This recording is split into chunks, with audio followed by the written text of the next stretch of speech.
So we're talking about final passage of this legislation. It says Community Trust Act, but I fear that the results of this bill will be exactly as my colleague from the Lower Eastern Shore talked about, a Community Betrayal Act, because this is a serious thing this bill is going to do if you pass it.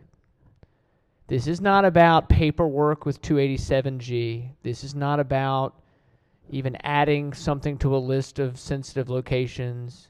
This is not about data file sharing with ICE by private companies or list brokers or the state. All of those things I think were not good policy by any stretch of the imagination. And in fact, as we pointed out on 287G, it's sort of counterproductive if your goal is to minimize ICE interaction. This bill is literally going to make it harder to keep dangerous people from hurting people in the community. Please hear me. This is not hyperbole. We've been here before. Many of you were not in this body, but I was. And in 2017, the last time President Trump had taken office, there was a huge push to pass something called the Trust Act, and it was very similar to this, and much like, the House actually at that time passed a very radical version of it, and then we were in the Judicial Proceedings Committee dealing with this issue. We decided not to pass the bill as a committee because of many of the very things that have fallen on deaf ears but should be heard again. This bill, as it is now written, says you can only share information or even communicate about someone with ICE if they're a convicted felon. And thankfully, we did get the one amendment that said if you're convicted of a felony in other places, at least pretty serious felonies, or it does have convicted sex offender, thank God. But it is not very easy to convict someone of some of those offenses. Quite often what happens in our jurisdictions, especially our larger, more populated jurisdictions, is very serious crimes are pled down, particularly when we talk about sexual assault and rape and child abuse, because the witnesses are afraid of testifying, not able to testify, or sadly not believed all the time when they testify, and they're afraid of going through the process. So quite often, a first-degree rape could be pled down to a second-degree assault, which is a misdemeanor. Number of child sex offenses oftentimes are dealt with differently. So what would you set up? But so they won't be convicted felons. They might be convicted of multiple counts of drunk driving, been accused and had a number of pled down for different types of assaults, sexual crimes. Could even have an attempted murder get pled down pretty easily in some cases due to different evidentiary standards. And yet you're saying that someone who gets picked up for a very serious crime and has a rap sheet a mile long of some convictions, maybe some charges, some convictions, that person, you don't want ICE knowing, and you know that person, it seems like there's a chance based on the documentation you have that there's a problem with them and they're not here legally, or they may not be here legally, or they immigrated, they have legal status, but this is definitely coming close to making, this is the kind of thing that would violate that legal status. You don't want those people, you don't want law enforcement to talk to the federal authorities about those people just to see if they have something, just to see if they're wanted somewhere else by Interpol, or if there's a detainer on them. You don't want that. For somebody that's like smacks somebody around and has a rap sheet a mile long, you're protecting that illegal immigrant over our community? You got to think about this, please. I'm not faking, I'm not making it up. This kind of thing happens. I'm going to talk to you. In 2017, we did not pass the Trust Act. So one county in our state, Prince George's County, went ahead and passed a local version of the Trust Act. And here's the story. Police are still searching for a fourth suspect involved in the murder of a 14-year-old girl found beaten and stabbed to death in a creek last week. This is a 2019 article. Police said cadaver dogs helped find the body of Ariana Funes Diaz, 14, who had been reported missing from a group home in Anne Arundel County. According to Prince George's County Police, at the time, she was beaten and stabbed by two men, and a woman watched, and someone else took video. Joel Escobar of Northeast D.C., Josu Fuentes Ponce, 16, of Bladensburg, and Cynthia Hernandez Nucaminde of Lothian, Maryland, were all arrested in May of 2019 and were facing first-degree murder charges as adults. But the story gets worse than that. The two gentlemen were here illegally, but the story gets worse than that. Now it was discovered later, and I have another media report, federal immigration authorities say two teens arrested for murder last week would not have been able to kill a 14-year-old girl if they had been turned over to ICE last year on a detainer request. ICE had lodged a detainer against these two young men in May of 2018 when they were arrested for another suspected murder, and somehow they got out of jail because of a Trust Act-like policy and went on to murder a 14-year-old girl. And it is documented, it is correct, it is true. Now, they were eventually caught and they went to jail.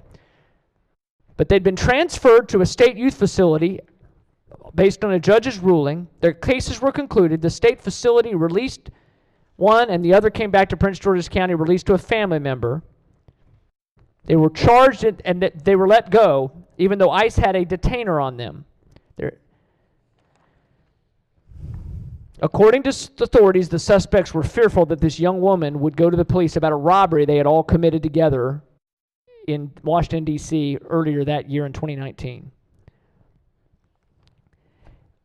And I can go through, I have a list that I can go through of similar situations in counties in our area, in both Maryland and in Fairfax County, Virginia, where repeatedly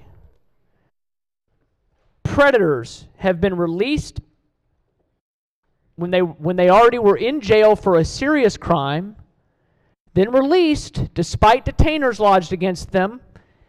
And in one case, Marvin Morales Ortez in Fairfax County was released and then is now on trial for a homicide he committed allegedly within 24 hours.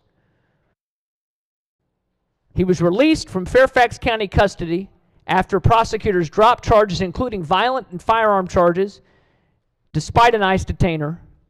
And then the next day, he committed, it's alleged right now, but he committed a murder, fatal shooting, allegedly, the next day in Reston, Virginia. There's the story of Malden Guzman Videz in Fairfax County. Fairfax County is a county that does not cooperate with ICE and does these kinds of Trust Act policies. ICE lodged multiple detainers from 2022 to 2023, so they were doing this before Donald Trump ever took office, but the detention center in Fairfax declined and he was released. He and a confederate and a co-defendant have now pled guilty to second-degree murder in the 2024 Oakton killing.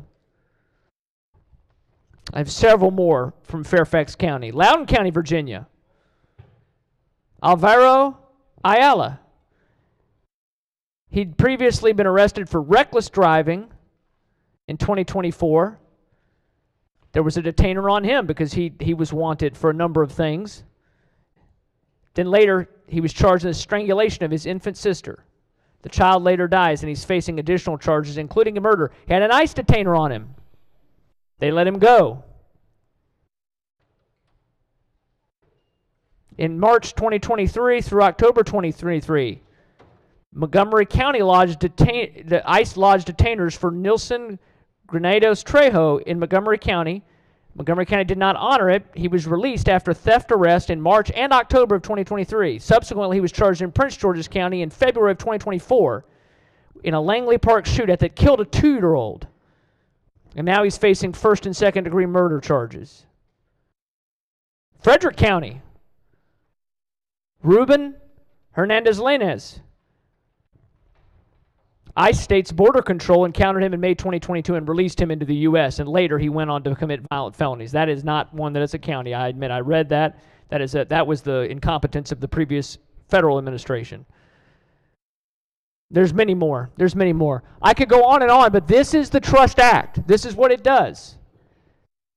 We put the rights, the so-called rights of people who've committed multiple crimes and been convicted of a number of crimes in many cases, over the protection of people in our community. I don't want to have to go tell the parents of a 14-year-old girl, we could have made sure those people didn't do that to her, but we were playing politics. We were wanting to build community trust and fight back against ICE, and we decided to go to the nth degree and say that we're not going to send dangerous people who've committed multiple crimes to the appropriate federal authorities to get them out of this country eventually. We're not even going to talk to ICE about it.